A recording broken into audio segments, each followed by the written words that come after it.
ప్రజాస్వామ్యం నిజంగా ఏ స్థాయికి దిగజారిపోయింది అని అంటే నిన్న కూడా చూసాం పిడుగురాళ్లలో మున్సిపాలిటీకి సంబంధించి అక్కడ జరిగిన మున్సిపల్ వైస్ చైర్మన్ ఎన్నుకునే ఎన్నిక పిడుగురాళ్లలో 33 మంది ఉంటే కార్పొరేటర్లు 33 మంది వైసీపీనే గెలిచింది. మరి తెలుగుదేశం పార్టీ కార్పొరేటర్ కనీసం ఒక్కడు కూడా లేకపోతే తెలుగుదేశం పార్టీ ఏకంగా పిడుగురాళ్ల వైస్ ప్రెసిడెన్సీ సీటు ఒక్క సభ్యుడు కూడా లేని ఆ సీటును వీళ్ళు సిగ్గు లేకుండా మేమే గెలుచుకున్నాము అని చెప్పుకుంటా ఉన్నారు అని అంటే నిజంగా పోలీసులు అనే వాళ్ళు చంద్రబాబు నాయుడు గారి హయాంలో ఏ స్థాయికి దిగజారిపోయి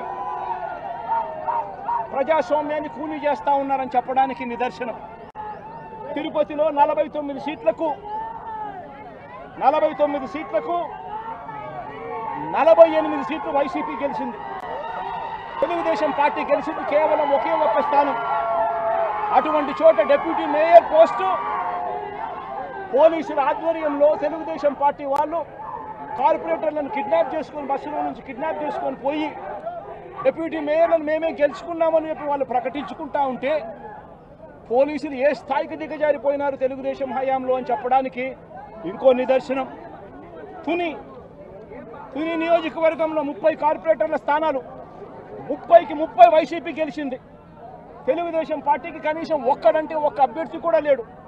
మళ్ళీ అలాంటి చోట ఎన్నికలు జరిగితే అలాంటి చోట వైస్ ప్రెసిడెన్సీని వైస్ని ఎన్నుకునే ఎన్నిక వైస్ చైర్మన్ ఎన్నుకునే ఎన్నిక జరిగితే వైసీపీకి ఎలాగో వైసీపీ వాళ్ళను దౌర్జన్యం చేసి తీసుకునే పరిస్థితి లేకపోయేసరికి తెలుగుదేశం పార్టీ వాళ్ళు ఎన్నికనే పోస్ట్ పోన్ చేశారు. అంటే వీళ్ళకి అనుకూలమైన వాతావరణం వచ్చేదాకా ఎన్నికలు జరపరు. కోర్టు పర్యవేక్షణలో ఉన్న కేసులకు సంబంధించిన పరిస్థితులు ఇవి. పాలకొండలో కూడా అంతే. వైసీపీకి అందులో 17 ఉంటే తెలుగుదేశం పార్టీకి కేవలం 3.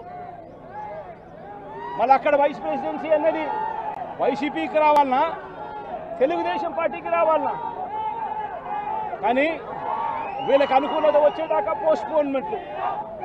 ఇలా ప్రతి సందర్భంలోనూ కూడా డెమోక్రసీని కూనీ చేస్తూ ఉన్నారు. పోలీసులను వీళ్ళు ఇష్టానుసారంగా వాడుకుంటా ఉన్నారు. నేను ఇవాళ ఒకటే చెప్తా ఉన్నా, ప్రతి పోలీసు వ్యక్తికి కూడా చెప్తా ఉన్నా, మీ టోపీ మీద ఉన్న 3 సింహాలకు కనిపించే ఆ సింహాలకు సెల్యూట్ కొట్టడం మొదలుపెట్టండి.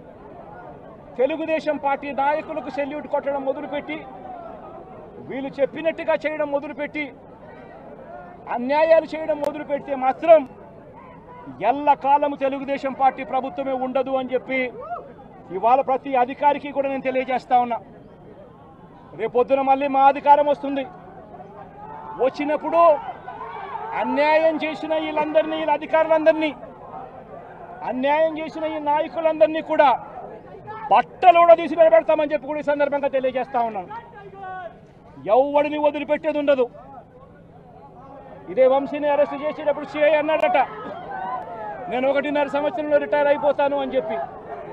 రిటైర్ అయిపోయినా కూడా సప్త సముద్రాల అవతల ఉన్నా కూడా మొత్తం అందరినీ కూడా పిలిపిస్తామని చెప్పి కూడా ఈ సందర్భంగా చెప్తా ఉన్నా.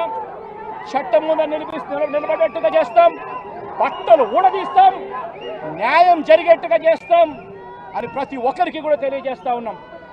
ఈ మాదిరిగా అన్యాయం చేయడం మొదలు పెడితే మాత్రం ఖచ్చితంగా ప్రజలు, దేవుడు ఇద్దరు కూడా వీళ్ళను శిక్షించే కార్యక్రమం ఖచ్చితంగా జరుగుతుందని చెప్పి సందర్భంగా మరొక్కసారి వీళ్ళందరికీ కూడా చెప్తా ఉన్నాం.